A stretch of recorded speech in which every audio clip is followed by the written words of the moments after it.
There has been an anomaly in Hollywood. In 2 films in a row, Tom Hanks has played an unlikable character. Never thought I'd see the day. I know the point of this film is that Otto is supposed to be this grumpy guy who's very set in his ways, very strict about the rules and very pedantic about how people follow the rules.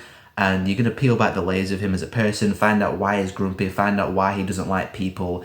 And eventually, as the poster says, you're going to fall in love with the grumpiest man in the world. But for me, that just didn't really happen.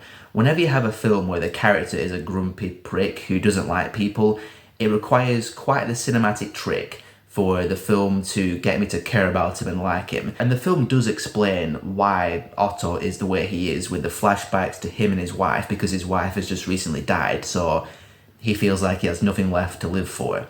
So I got it. It's just the film didn't really strike the right chords.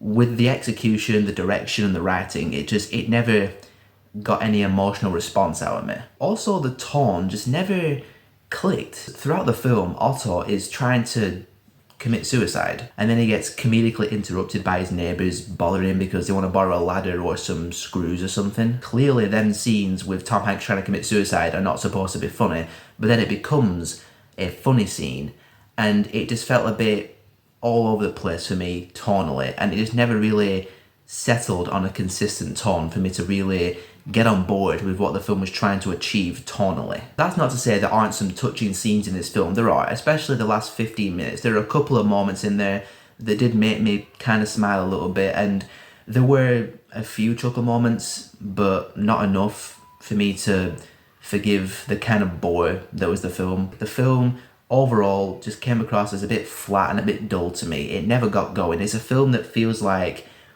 for the vast majority of it, it's trying to get going, but it never gets going. I've never read the book that this film's based on, so I don't know what the character is like in the book, but I feel like if Otto was a grumpy prick, more along the lines of like a Terence Fletcher from Whiplash, where it was just like really brutal and he just went off on people, but in a really like darkly funny way, it could have been a more enjoyable film instead of just Tom Hanks just, you know, putting on the grumpy face and trying to be grumpy, you know what I mean? But yeah, A Man Called Otto, nah, didn't really do it for me. It's just one of those films, give it about 2 or 3 years, I'm going to scroll through my Letterboxd diary and I'm going to see that film and I'm going to be like, oh yeah, that film. So overall, I'm afraid I did not fall in love with the grumpiest man in the world.